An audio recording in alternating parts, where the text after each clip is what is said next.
Well, good morning and welcome to today's FS Club webinar on how could UK entrepreneurs benefit from e-residency of Estonia. How interesting can that be? I think it's a tribute to the title here that we've got some very good registration for this one today.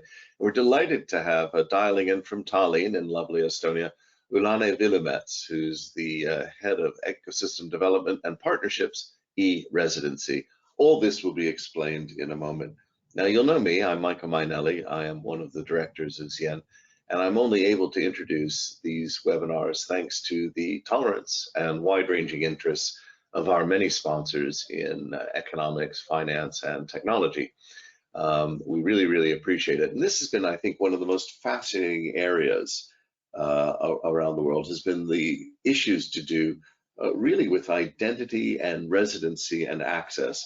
If you look at a lot of fintech, in fact, I would argue much of UK fintech is actually really taken up with boring issues to do with anti-money laundering and identity, and isn't really particularly that exciting in most instances. But Estonia looked at this a very long time ago and came up with a novel solution. In fact, had sort of independently discovered blockchain for different purposes, as in fact had Zien back in the 90s. So we'll come on to some of that as we go. Now, the format today is very much my job to get out of the way as quickly as possible so that you can hear from our expert, Ulane. Ulane will be speaking for approximately 20 minutes, and then we move into Q&A. So 3 items, if I may. Firstly, yes, this is being recorded, and the recording will go up in about 2 working days, so sometime midday Thursday.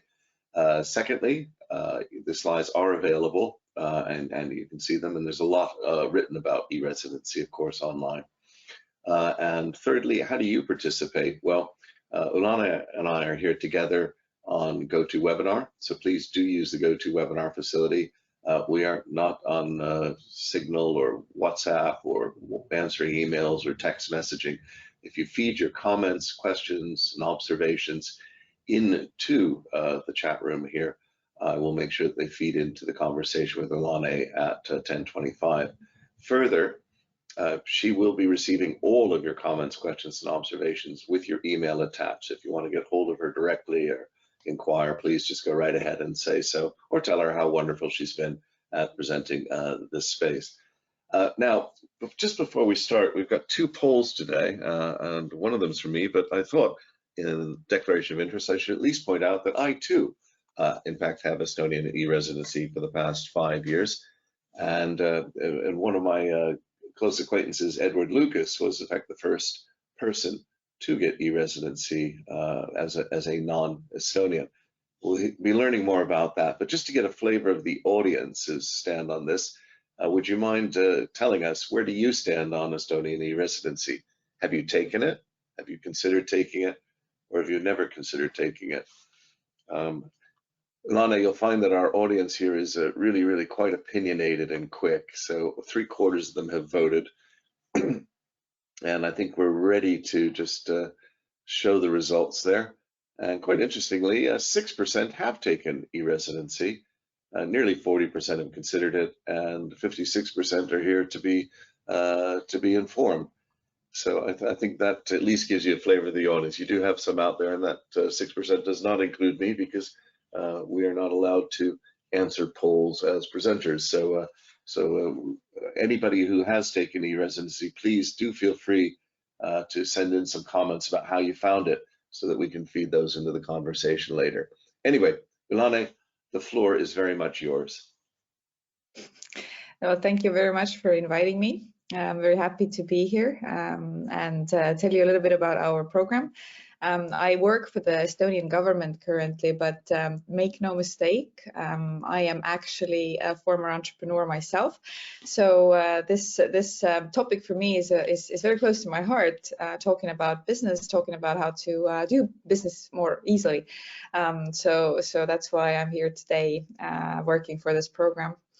But I also had a poll because as I know, Estonia is a tiny country, and even though we are geographically quite close to the UK, then I was going to ask whether all those people who answered that they have not considered the Estonian residency would give me some idea about how much do you even know about our country, and where do you stand on that? So I have a quick question for you as well.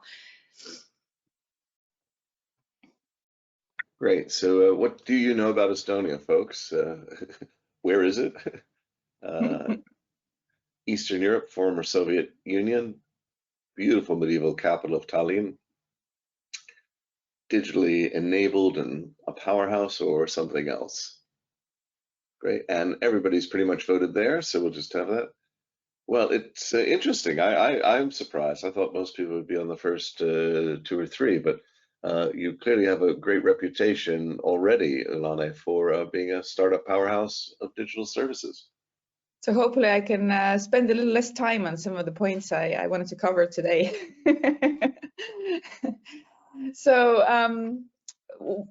e-residency is actually nothing really new or novel in the Estonian ecosystem of digital services, and as Michael gracefully pointed out, we started with that already in the 90s. And so e-residency as an access to these services is based on the existing digital infrastructure. Estonian public services, so any kind of service that the government provides to either private individuals or companies, 99% of them have already been taken online. So when COVID hit in 2020, then for Estonians, like nothing really changed. Everything worked seamlessly as it had before. We like to joke that there are only 2 things that you cannot do online. Two things that you have to go somewhere in person, and these are getting married and getting divorced. So we are actually now going to be losing that joke. Partially because we're moving towards at least giving in the application for getting married online with the same digital ID. We also have digital services that are proactive. So I don't have to know as a citizen what I have to do, where I have to go. For example, when a baby is born, then the only thing that I do is that I register the baby's birth and I give them a name. And what happens afterwards is that the Social Security Department will shoot out the notification to me, telling me the benefits that I am now eligible for. So I only have to tick boxes and say, okay, like these are the things that I want. I am the parent that's going to get them, not the father. The father will confirm with his digital signature, and there we go.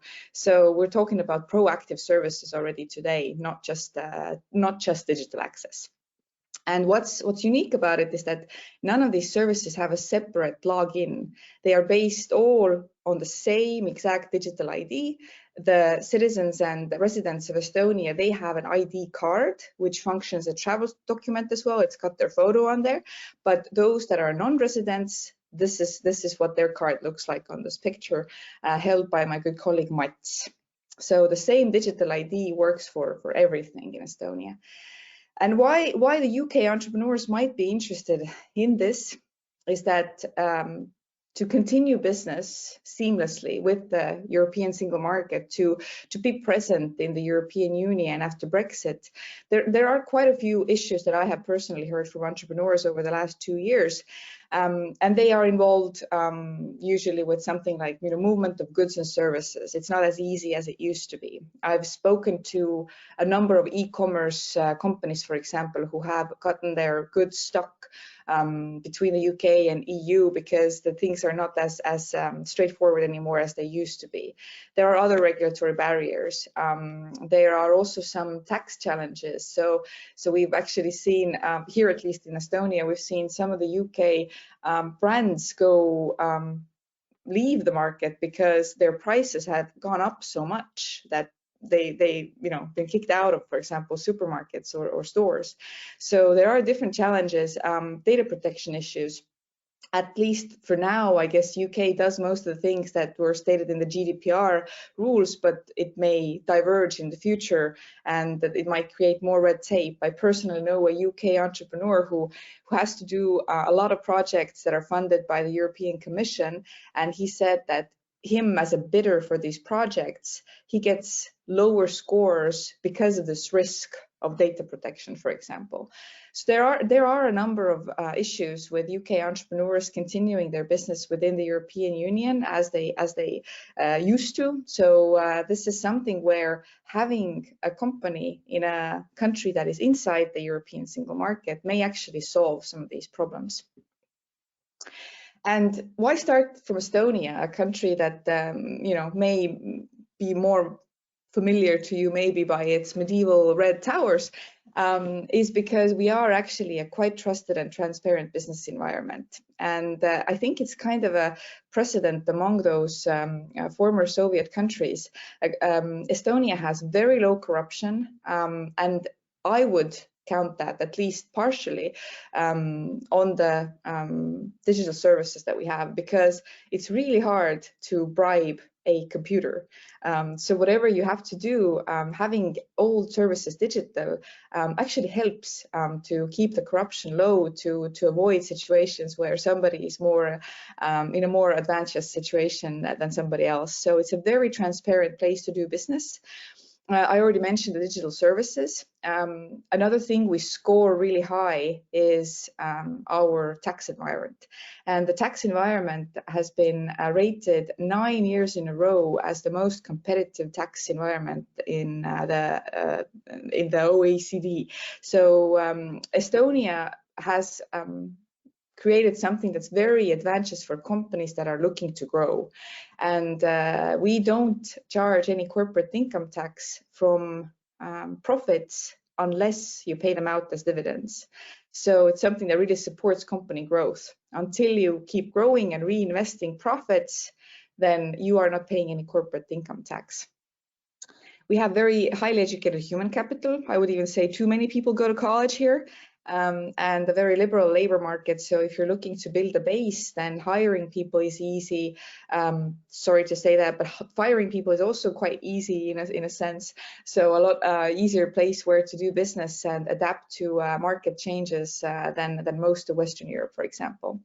We also have a vibrant startup scene and a startup visa program, which didn't used to make sense for UK entrepreneurs, but now that you're out of the European Union, it might actually be a really interesting thing for you. And all of that is accessible to those non-residents that don't live here, don't have the Estonian ID card through the e-Residency status. I'm very happy to see that this audience knows about our startup scene. We have currently 10 unicorn companies that have grown out of Estonia. I guess it's arguable that UK would probably claim WISE as well, as do we, because of its Estonian founders. But among these 10 companies today, the 10th one, Glia, actually is a unicorn that is founded by an e-resident founder. So we're very happy about that. We also lead the charts for VC investments per capita. This number here is from 2021, the latest, but I can already give you a small spoiler that within the first half year of 2022, we don't have the full numbers for 2022, but within the first half year, we already exceeded 1 billion. So this growth is continuing throughout the last year as well. And because we are such a small country, obviously all of these numbers, they don't compare to the UK, but they are significant for a very tiny country such as Estonia is. So it might actually be a very attractive place for you to come and grow your business. And this is also a way not to come here physically, but to access the EU without any paperwork or without having physical location in the EU. So your pick, whether you take advantage of the paperless access or whether you actually consider coming here and taking advantage of our ecosystem here on the spot. But if you do become an e-resident, then it's quite important to distinguish between some of the things that e-residency is and what it isn't, because it confuses people very often because of the name. E-residency is simply a digital identity for non-residents. It gives you access to every Estonian e-service, both public and private, such as banks. It is a mean of identifying you online. Most countries use a login that is based on a username and a password. Estonia has taken the security to the next level with the fact that we actually identify you as a real person in the process of giving you this e-residency card. So that's why it's secure, and that's why you can sign documents that are legally binding with this document. But it's also a very inspiring community of entrepreneurs that you might meet through this. What e-residency is not, it is not a travel document. It will not give you citizenship to Estonia. You do not get a visa automatically. You do not get a real residency to the country, and you most definitely automatically do not become a tax resident of the country.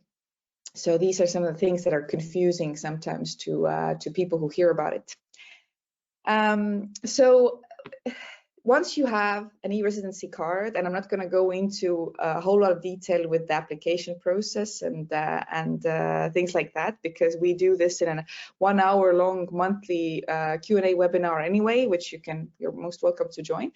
But what can e-residents do if they have that card? The number one use case is register an EU-based company online and manage it remotely. So we have a lot of UK entrepreneurs who just simply have an EU base. Anything you have to do in connection to the state, such as submitting your yearly accounts, your monthly tax reports, registering an employee, whatever you have to do, it's basically all doable remotely, and you do not have to come here. You don't have to enter a government office ever, send anything on paper ever. So that's the main reason why people become e-residents. But it's not the only reason. It's also sometimes necessary to access some other services. We know that ships get registered under Estonian flags, and for that they would use the transport department's service. We know also that some people might be on the boards of Estonian companies while living abroad. So they actually have to access some services through the same digital ID. Otherwise, they would be sending physical documents to Estonia every month. It also allows to digitally sign contracts and other documents, encrypt them, and send them securely so that only the receiver will see the contents. Where this is used, I think one of the most kind of regular use cases is when cooperating with anybody in Estonia. I know a startup that has Ukrainian developers as some of the main founders, and for them to sign option agreements, for them to sign the investment agreements, like all of these things, while not being able to leave Ukraine currently, were all doable with this digital signature. So this is something that is allowing people to process transactions from abroad, from a very remote place if needed, without any physical presence. And Estonians, at least all of the foreigners that I've met who moved here, they say that almost every Estonian has a company, a side hustle or a real full-time enterprise, but we are very entrepreneurial, and I think that's what we have in common with the UK, because I guess if we think about a country that's very advanced in business and entrepreneurship in Europe, that my first thought would be the UK. And we do have some numbers to prove it as well. There are currently 99,000 plus e-residents who come from 179 different countries in the world. And they have established 24,000 plus companies in Estonia. And just to put it in perspective, last year, about 17,000 companies were established in Estonia in general. And out of those, nearly 40% were established by e-residents. So people who do not live here, who have the e-residency card, who do it from distance. And UK is our top 7 market. We have 4,200 e-residents from the UK, and they have created nearly 1,000 companies here. So it's not a small market for us, but it's not the biggest one because we do see the biggest traction in countries where the local entrepreneurship ecosystem and bureaucracy are so hard to bear that people are also looking to take their businesses elsewhere for other reasons rather than just having an EU base.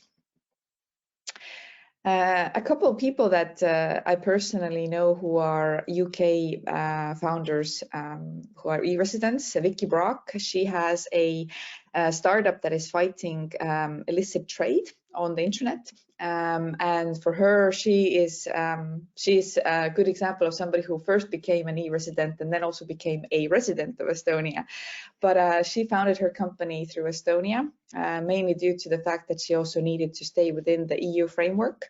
So that was her main motivation. And these are actually two Americans, but one of the very popular or necessary moment in life where you also need Estonia's digital capability is if you decide to establish a company together with somebody who lives on the other side of the world. So we have a lot of these companies where the founders are located in totally different places. Ian lives in South Korea, Luke lives in Switzerland, and to establish a company together for those two in either one of those countries would be a massive headache, because anytime you need to make a change in the business registry or submit some kind of a resolution, one of them would have to travel or send a bunch of documents with a notary's approval or whatever. So for multi-country founders, this is definitely probably the best place where to establish. And I've just put here a small timeline of how it actually looks like once you have the e-residency digital ID, then it's activated in less than 24 hours usually. Then next step is to choose yourself a business service provider. What this means, I will explain on the next slide. Once you have that service provider, you can either log into the company registration portal yourself, register your company.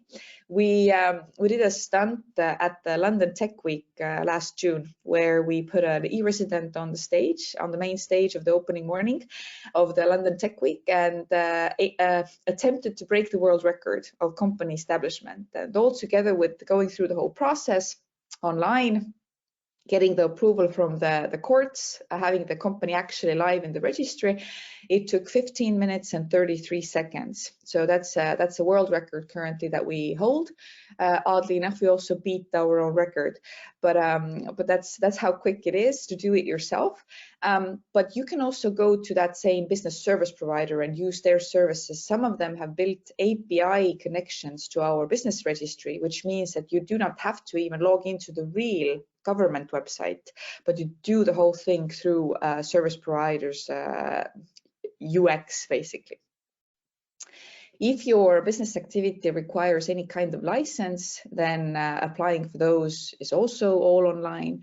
And the last step of the way is to find yourself a suitable banking partner, whether that is an international fintech that supports e-resident businesses such as Wise, whether that's a bank in another European Economic Area bank, or whether your business is connected enough to Estonia to actually come here and open an account in an Estonian bank. What is this business service provider that you have to choose? Most countries, for AML purposes, for KYC purposes, they have certain requirements for non-resident founders. If you want to establish a company in Ireland, for example, as a non-resident, you'll have either you need a resident director or you need to put down a bond. Don't remember the amount exactly, but it's tens of thousands. So contact person and legal address service is the only service Estonian government thinks that you should use on mandatory basis as a non-resident.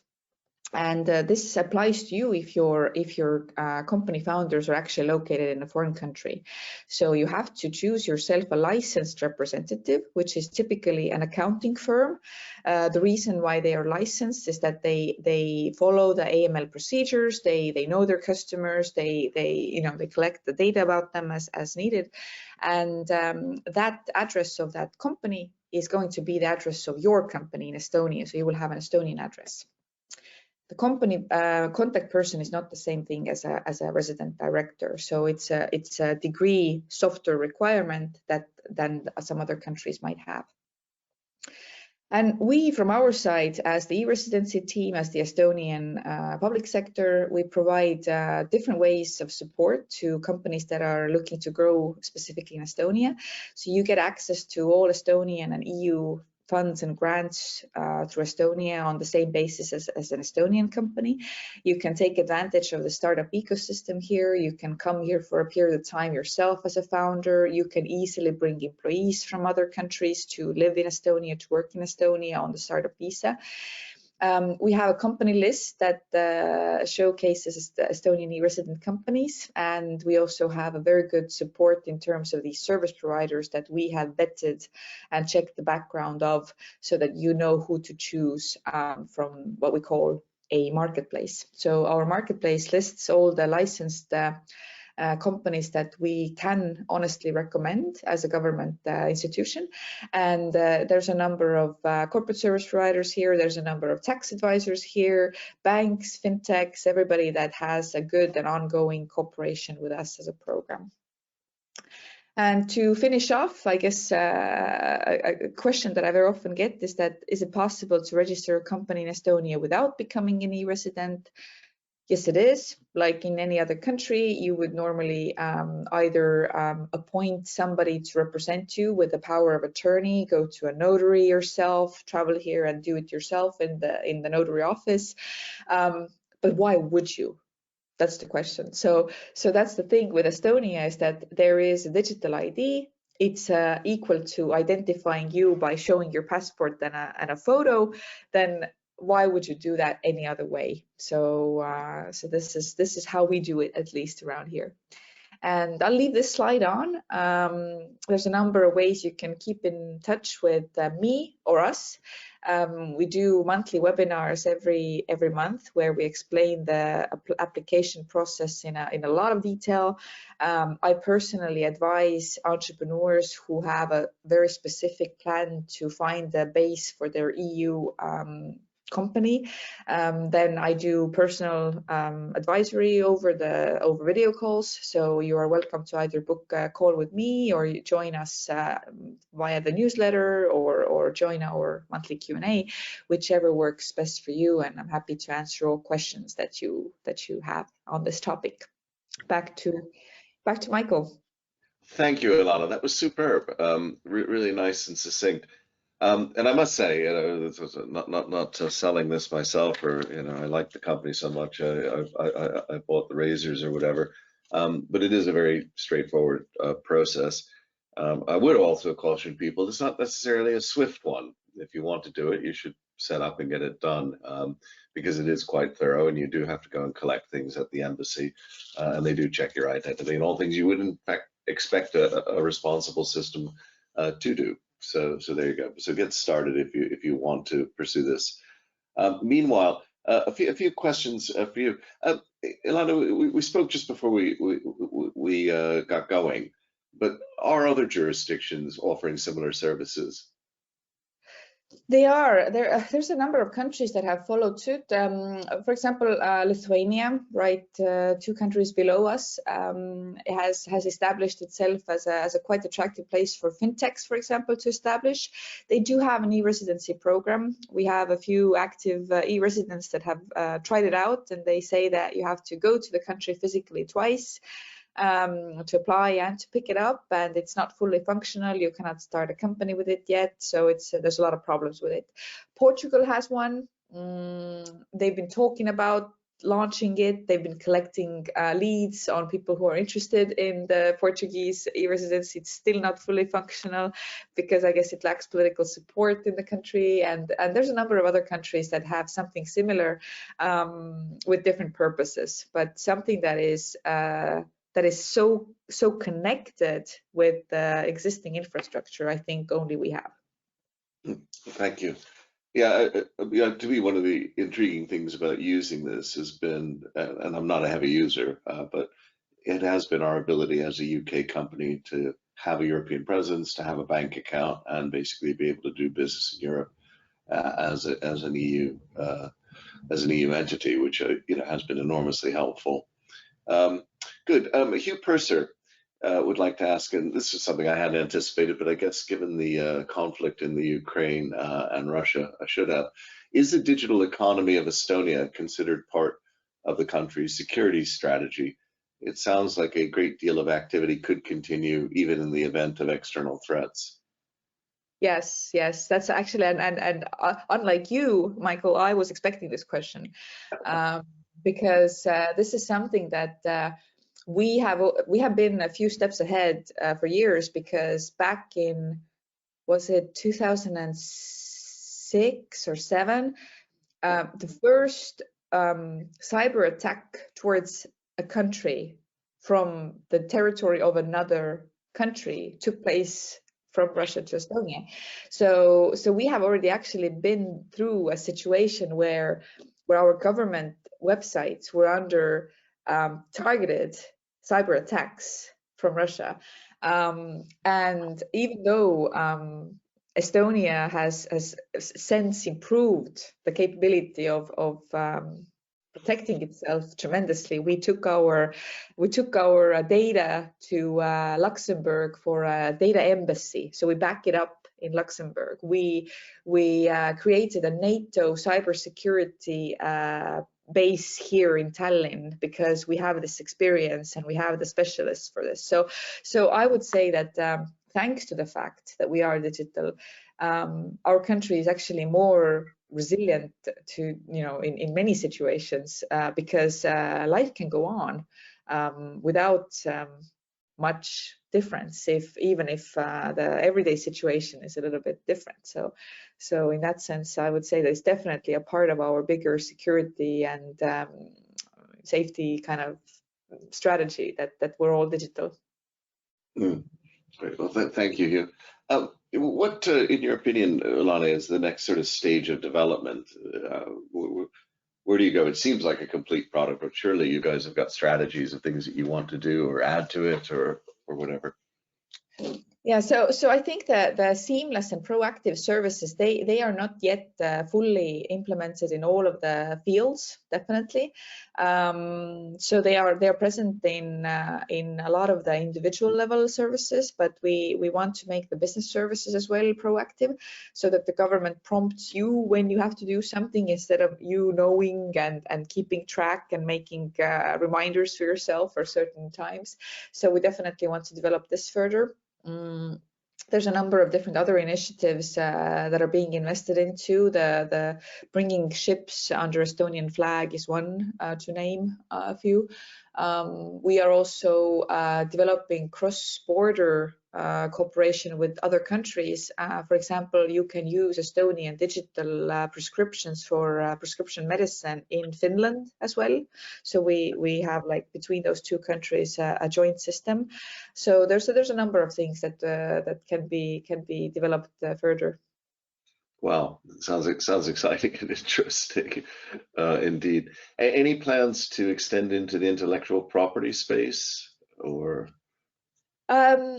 We actually have currently how to say, like a small pilot project in our own team where we are discovering and looking into this segment in more detail, and we're still in kind of like a validation phase where we're comparing ourselves to the main competitors, figuring out how to attract a certain audience in this intellectual property space. We're focusing currently on the music sector, for example. There's a number of initiatives. There are two UK-based e-residents that are actually building an e-media registry in Estonia. So there's a number of things going on in that space as well, but it's a little bit too early to speak about them in more detail.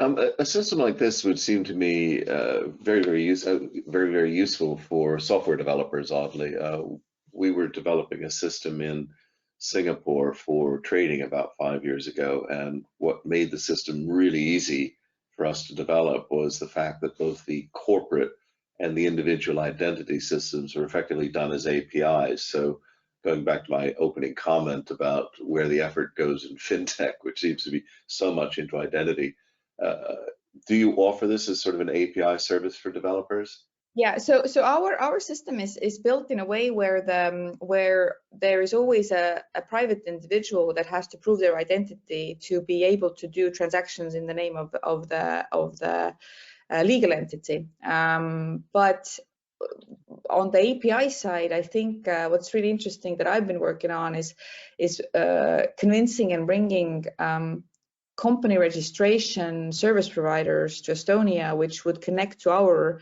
business registry API, for instance. And this business registry has been a very close cooperation partner to us as the e-residency program, where we can actually discuss and think of new things in this, at least in this narrow field of registering a business.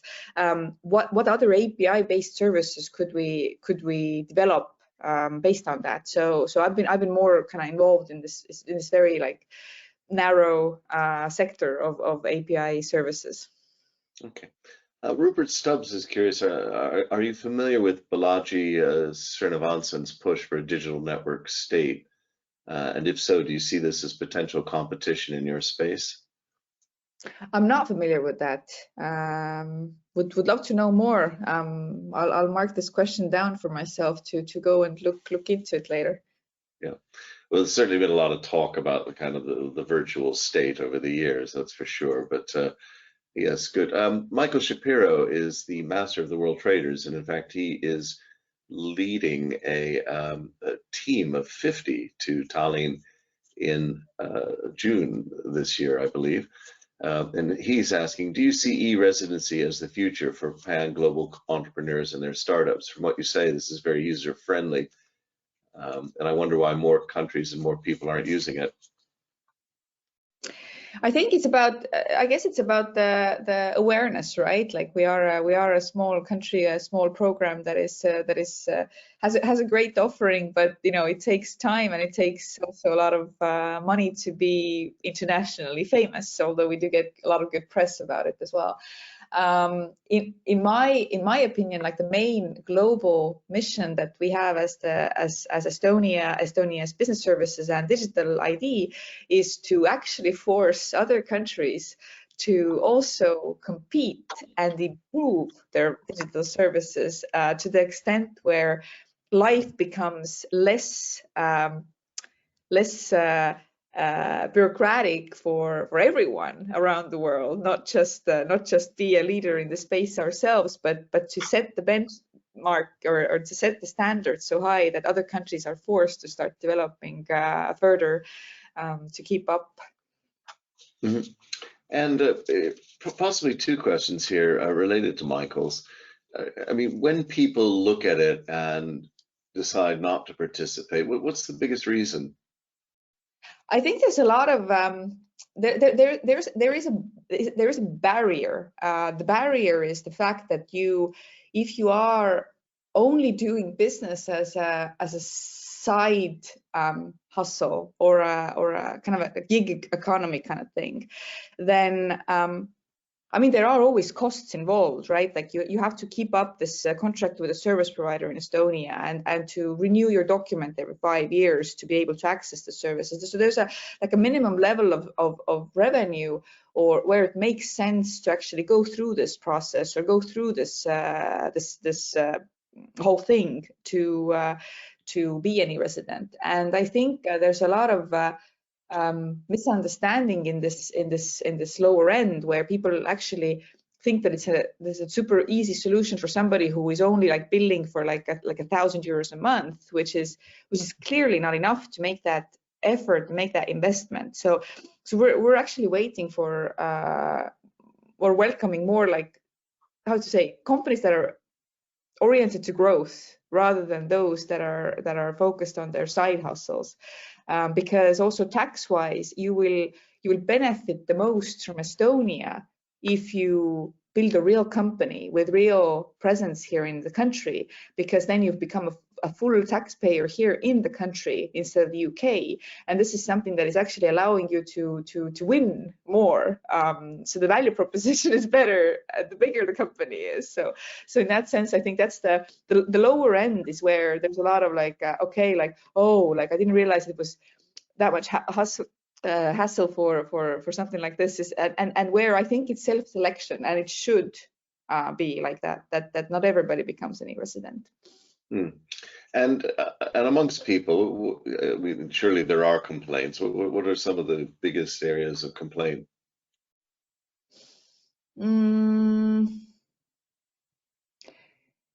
I guess like one of the things that people may not be ready for is that you cannot compromise security and then like how quick it is, right? So it's like you have to, like, there's one or the other. So if you want something to happen very quickly, you better fly, better go to the notary, get your company registered. That's fine, you know.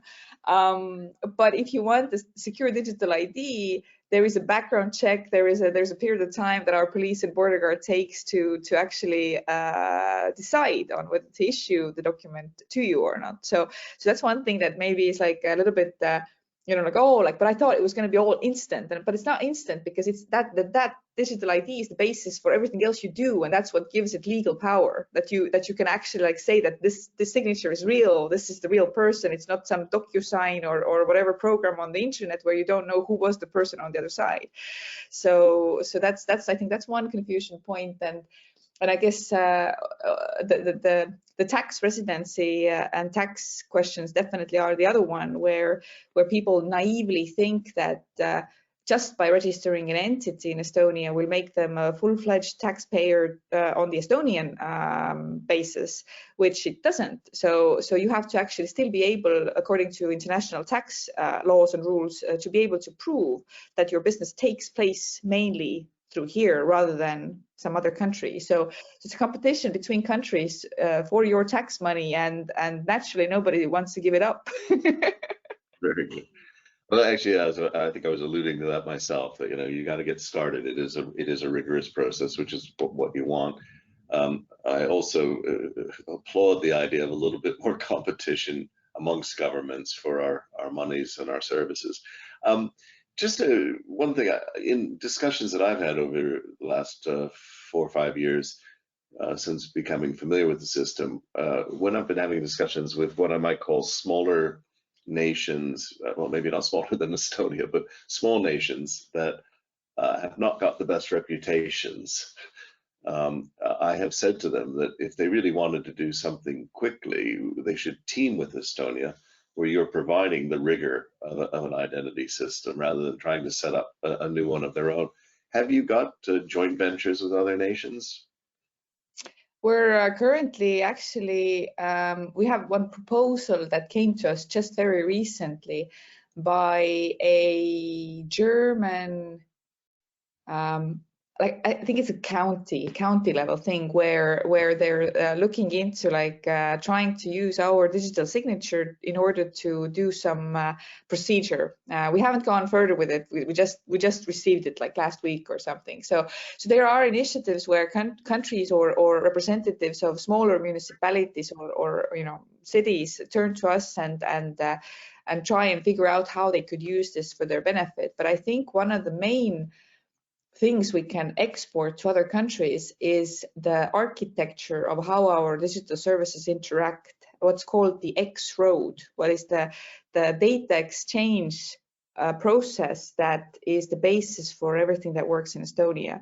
And we have actually successfully helped other countries implement something like this, where it's not one big central database that Estonia is using, but it's a very busy highway between different databases where we get the information from. And the way we've set up the logic of a citizen owning their own data and data integrity, the fact that you cannot, even if you have access, you cannot go and check anybody's health records if you're not their doctor. So these kinds of rules and regulations have been thought through since the end of 90s, as you know. So this is something that we definitely can help other countries build and export to other places as well. Yes, well, yeah, I think that was one of the most interesting things to me at the time that you began this, you know, well over a decade ago, was the primary legislation that was passed, really delineating where the civil service was and wasn't allowed, and who actually owned the data, which was the citizen. So absolutely phenomenal. And the scale of trust in Estonia in the system is off the charts, isn't it? So it's an amazing system indeed. Well, look, we're absolutely thrilled that you took the time. You're a wonderful salesperson. I think I want a second one. No, wait, no, one's enough. We'll leave it at that. So if I can, three quick rounds of thanks. Firstly, as ever, to our sponsors. This is clearly an area of great interest, and I personally could see some deep evolution of this type of system, more on the adoption and the APIs and things, actually any technical issues. So the system's been up and functioning very successfully for well over a decade now. So this is the time to kind of think about it and how we use it. Secondly, I think it's a great example to other governments and jurisdictions such as German Länder or what have you about what they can do. But I also think sometimes the corporates might want to explore this. Some of the larger multinationals might find this an interesting deal to have. Let Estonia handle the identity globally for that kind of thing. Secondly, I'd like to thank the audience. As ever, you've been super. There are many events coming up, and I shan't read them to you, but they're very much up on the web. Although I must say next week is going to be quite intriguing. Somebody is trying to use a non-fungible token, believe it or not, to see if they can create effectively a share issue for a Greenland rare earths mine. That'll be an interesting exploration indeed, but many other things coming forward. We also put into the chat room, there's a bulletin that Zien run on Estonia, and you're welcome to sign up for all of our bulletins, which come out just about every week on every nation in the world, and many other topics indeed. But finally, my most sincere thanks to you, Alana.